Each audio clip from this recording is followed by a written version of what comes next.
Hello everyone, welcome to today's session. So the topic for today's discussion is conjunction. So before we move on to the questions directly, so I would like to discuss few things about the conjunction. First, what is conjunction, and second, the types of conjunction. So when we say conjunction, conjunctions are in part of speech are the words which connects, okay, which connects words, sentences and clauses. ठीक है, सो conjunction का आपका part of speech में ये वाला काम है. ठीक है, so anything which does this thing, तो वो आपका कंजंक्शन कहलाता है. ठीक है, and now we will discuss the types of conjunction. So we have different types of conjunction. First, coordinating conjunction. ठीक है, कोऑर्डिनेटिंग कंजंक्शन. ठीक है, फॉर एग्जांपल कोऑर्डिनेटिंग कंजंक्शन में आपका आ जाएगा but, right, and, so, yet, still, unless. ठीक है, ये सारे आपके कोऑर्डिनेटिंग कंजंक्शन में आ जाएंगे. Next one is your subordinating conjunction. ठीक है, सबऑर्डिनेटिंग कंजंक्शन में आपका आ जाएगा जैसे कि बिकॉज. ठीक है, दो, ऑल्दो, इस तरीके के वर्ड. ठीक है, so I would like to also ask you that what is the difference between although and though. ठीक है, जिनको भी डिफरेंसेस पता होगा तो प्लीज आप लोग कमेंट सेक्शन में लिख के मुझे बताना. ठीक है, this is a homework for you. Okay, next type of conjunction is correlative conjunction. ठीक है, so correlative conjunction is are those conjunction जो आपके पेयर्स में आते हैं, जैसे कि फॉर एग्जांपल ईदर के साथ और. ठीक है, नीदर के साथ नॉर. ठीक है, बट ऑल्सो आपका नॉट ओनली बट ऑल्सो. ठीक है, इस तरीके की कंजंक्शन को आप लोग बोलते हो कोरिलेटिव कंजंक्शन. ठीक है, तो बेसिकली जितने भी हमने अभी तक पार्ट ऑफ स्पीच पढ़ा है उसमें हमने जैसे कि रूल्स देखा है. If your noun single, your verb should be single. ठीक है, उसी तरीके से आपके प्रोनाउन भी आप उसी अकॉर्डिंग यूज करोगे. ठीक है, तो हमने noun, pronoun, adverb and verb में. ठीक है, सो बहुत सारे हमने रूल्स देखे थे. तो इस पार्ट ऑफ स्पीच में आपको कंजंक्शन में बेसिकली क्या करना है, you have to just remember few keywords. ठीक है, you are just suppose to remember few keywords. उसके अकॉर्डिंग आप सारी चीजें बिठाते हुए जाओगे. ठीक है, यहाँ पे ऐसा कोई भी पर्टिकुलर रूल नहीं है कि इस तरीके के प्लूरल चीज के साथ इस तरीके की चीजें आएंगी. ठीक है, so there are few keywords उसके अकॉर्डिंग, एंड उसके साथ आपके कुछ टाइप्स ऑफ वर्ड्स ही बैठते हैं. तो आप उस अकॉर्डिंग इस टाइप ऑफ क्वेश्चन को सॉल्व करोगे. ठीक है, सो अभी हम लोग थोड़े से क्वेश्चंस करेंगे. So first question is, this may be neither here, there, but wait, it should be or. यहाँ पे और आना चाहिए. ठीक है, this may be neither here or there, but I have to say. ठीक है, but I have to say. Okay. ठीक है, I have to say. It should be there in the question. ठीक है, okay, now your question become proper. This may be neither here or there, but I have to say it. ठीक है, here should be your full stop. Okay, as we have mentioned just now कि आपका जो correlative conjunction है उसमें चीजें pairs के साथ आती हैं. ठीक है, जैसे कि आपका नीदर नॉर था. ठीक है, नीदर नॉर, ईदर और. ठीक है, तो जैसे कि नीदर नॉर है, ईदर और है. नीदर के साथ और कभी भी नहीं आएगा एंड ईदर के साथ नॉर कभी भी नहीं आएगा. तो इस क्वेश्चन में हमें क्या दिख रहा है, नीदर के साथ हमारे पास नॉर यहाँ पे लगा हुआ है. ठीक है, तो उस अकॉर्डिंग आपका ये जो क्वेश्चन है इस पार्ट बी में एरर है. तो we are suppose to put nor here instead of or. So your answer should be this may be neither here nor there, but I have to say it. ठीक है, this should be your answer. Next question, such was his condition as everybody began to pity him. ठीक है, अगर आपको conjunction के chapter में कभी भी ऐसा दिखा कि देयर इज ए सच. ठीक है, you are always suppose to put the next conjunction here that. ठीक है, आपको सच जो वर्ड है, such is not a conjunction but whenever you see the word such, you are supposed to check that कि आपके पास यहाँ पे जो conjunction है वो depth है कि नहीं, ठीक है. So in this question, such was his condition, as is our conjunction, ठीक है. Everybody began to pity him. तो as जो हमारा conjunction यहाँ पे है उसका placement is incorrect. So we are supposed to put that here. Such was his condition that everybody began to pity him, ठीक है. So there are जैसे कि मैंने आपको बिगनिंग में बताया कि आपको जस्ट कुछ वर्ड्स का ध्यान रखना है जिसके साथ एक पर्टिकुलर टाइप्स ऑफ वर्ड्स ही आते हैं, या तो फिर कोरिलेटिव कंजंक्शन होता है आपके पास, या तो फिर आपके पास कुछ टाइप्स ऑफ वर्ड ही होते हैं जो कि एक पर्टिकुलर टाइप्स ऑफ कुछ टाइप ऑफ कंजंक्शन ही होते हैं जो कि एक पर्टिकुलर टाइप ऑफ वर्ड्स के साथ फिट बैठते हैं, ठीक है. So let's move to the next question. The question number 3. Okay. No sooner did I rose to open the door when the rain rushed in, making him shiver from head to toe. ठीक है.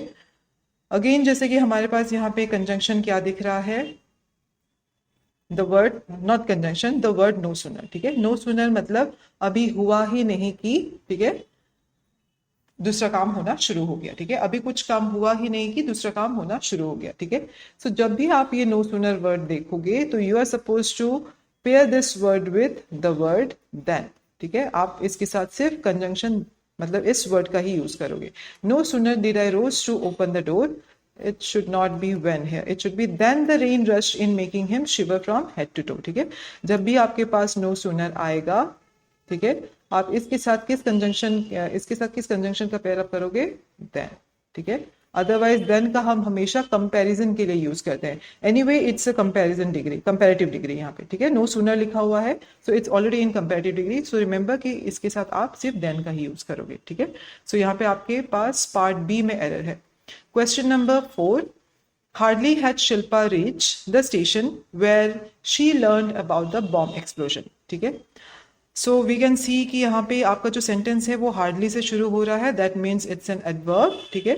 तो adverb में हमने क्या सीखा था, जब भी आपके सेंटेंस एडवर्ब से शुरू होता है you are suppose to do an inversion, ठीक है.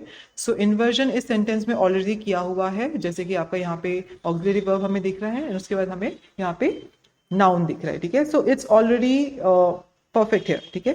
But we have to remember जब भी आपका कोई भी सेंटेंस हार्डली से शुरू होता है, ठीक है, हार्डली से शुरू होता है, आपको इसको हमेशा व्हेन के साथ पेयर अप करना चाहिए, ठीक है.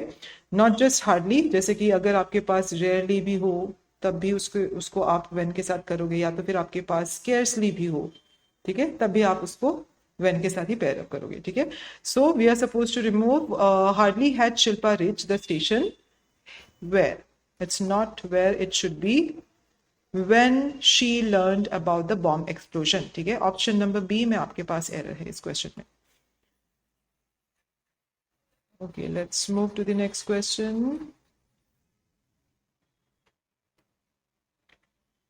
Question number 5, ठीक है. So the reason we are late is because that our car broke down, ठीक है. So we can see here our conjunction is because, ठीक है. Because कौन सा type of conjunction था आपका, subordinative, ठीक है. subordinating type of conjunction था आपका ये, ठीक है. So इस conjunction का यहाँ पे जो यूसेज हो रखा है that is not correct. And why it's not correct? Because your जो सेंटेंस है that states the reason we are late is because, ठीक है. अगेन ये जो the reason है that means because, ठीक है. तो हम दो similar type of words साथ में नहीं रख सकते, ठीक है. Either you can say the reason or either you can say we are late because our car broke down, ठीक है. तो आप रीजन को यहाँ पे अगर लिख रहे हो तो आप यहाँ से बिकॉज को हटा दोगे. The reason we are late is that our car broke down. So option number B में आपके पास इन एरर है, ठीक है. So we are suppose to remove because from this sentence. Next question. Be smart not only in dress also in action, ठीक है. सो here we can see that we are supposed to use correlative conjunction, that is not only and but also, ठीक है. सो हमारे पास यहाँ पे not only तो है, but यहाँ पे also से पहले जो but लगना चाहिए that is vanish, मतलब that has been vanished यहाँ से, ठीक है. तो we are supposed to put but यहाँ पे. तो यहाँ आपका आंसर क्या हो जाएगा, be smart not only in dress but also in action, ठीक है. सो ऑप्शन नंबर सी में आपके पास एरर है. So let's move to the next question. Question number 7. ठीक है. So question number 7 में जो दिया हुआ है, जो कि हमने पहले भी डिस्कस किया है, राइट? जैसे कि हमने अभी डिस्कस किया था द वर्ड हार्डली, है ना, रेयरली या तो फिर स्केर्सली. इनके साथ कौन से टाइप्स ऑफ वर्ड आएंगे? ठीक है, इनके साथ हमेशा आपका व्हेन ही आएगा. ठीक है. सो वी शुड चेक यहाँ पे कि जब अगर आपका स्केर्सली आपको दिख रहा है तो इससे पहले, इसके बाद आपके पास व्हेन ही आना चाहिए. Scarcely had I stopped writing the letter then my friend arrived. ठीक है. सो यहाँ पे जो देन है we will remove that word with when. So option number C में आपके पास यहाँ पे error है. Scarcely had I stopped writing letter when my friend arrived. ठीक है. Next question. They have requested me not to take any action unless and until I do not see all the documents. ठीक है. Again we can see here unless and until. ठीक है. These are your conjunction. But in conjunction के साथ एक rule है, जब भी और जिस भी क्लॉज में आपके पास until और unless हो, you are not supposed to write any negative word. ठीक है, any negative word इसी क्लॉज में. ठीक है, आपको इस क्लॉज में नेगेटिव वर्ड का दोबारा यूज नहीं करना है. ठीक है, क्योंकि unless and until ऑलरेडी खुद में ही एक नेगेटिव वर्ड है. ठीक है, अगर हम दोबारा यहाँ पे नेगेटिव वर्ड यूज कर देंगे तो ये इनकरेक्ट हो जाएगा. So we are suppose to remove this. ठीक है, so your answer should be they have requested me not to take any action unless and until I see. ठीक है, unless and until I see all the documents. So remove do not from here. So option number C has the error. ठीक है. Let's move to the next question. Question number, let's see, question number 9 and 10. ठीक है. Okay, so the question is Samir has written not only the popular song but has also composed the music for the same. ठीक है. So again यहाँ पे हमें not only and but also पे गड़बड़ लग रहा है. ठीक है, बट ऑल्सो. ठीक है. So Sameer has written not only the popular song but has also. ठीक है. So let's move this option to here. यहाँ पे सी यहाँ पे लगा देते हैं. ठीक है, अदरवाइज दोनों पार्ट में हमारे पास एरर हो जाएगा. So let's move this option to here. So आपका यहाँ पे बट ऑल्सो. ठीक है, तो हमें इस वर्ड को इससे रिप्लेस करना है एंड इस वर्ड की जगह इस वर्ड को डालना है. ठीक है, तो मतलब हैज की जगह ऑल्सो को एंड ऑल्सो की जगह हैज को रिप्लेस कर दोगे तो आपका answer would be correct. So Sameer has written not only the popular song but also has compose the music for the same. So option number B में आपके पास एरर है क्वेश्चन नंबर 9 का. Next question. Professor Saharia will either choose Rani or Rohan for the debate. ठीक है. So let's add यहाँ पे the other option, that is option number E. Let's make it option number E, no error. ठीक है, तो इसमें क्या हो जाएगा आपका, हमें जैसे कि दिख रहा है यहाँ पे आपके पास कोरिलेटिव कंजंक्शन है. ठीक है, तो कोरिलेटिव कंजंक्शन मतलब ईदर और नीदर नॉर. ठीक है, सो ईदर और, ईदर के साथ और एंड नीदर के साथ नॉर यूज करना है, ये पहले क्वेश्चन में ही हम लोग डिस्कस कर चुके हैं. ठीक है, तो यहाँ पे ईदर है तो वी नीड और यहाँ पे, तो उस हिसाब से ये क्वेश्चन करेक्ट है. But the usage of either and और, ठीक है, the usage of either and और इज इनकरेक्ट. व्हाई? जब भी आप ईदर एंड और का यूसेज करोगे तो मेक श्योर कि आपका ऑप्शन जो है जिसमें आप चूज करने वाले हो जिस भी ऑप्शन के बीच में, वो इन्हीं के बीच में रहे. ठीक है, जैसे कि आपका वर्ब जो है दैट शुड कम ईदर और से बाहर. ठीक है, ये जो हमारा चूज वाला वर्ब है इट शुड कम यहाँ पे. ठीक है, सो अगेन यहाँ पे आपके 2 स्लाइड में मिस्टेक है, so make the option see here. ठीक है, तो इस केस में आपका क्या हो जाएगा, professor Saharia will choose either. ठीक है, will choose either Rani or Rohan for the debate. ठीक है, होपफुली जितने भी हम लोग ने क्वेश्चन डिस्कस किए हैं, ऑप्शन नंबर बी में आपका यहाँ पे एरर है. होपफुली आप हम लोगों ने जितने भी क्वेश्चन यहाँ पे डिस्कस किए हैं आप लोगों को समझ में आया हो. अगर नहीं समझ में आया हो तो आप लोग प्लीज अपने कोई भी डाउट्स जो भी है वो अपने कमेंट सेक्शन में दे सकते हो. Thank you so much for watching this video.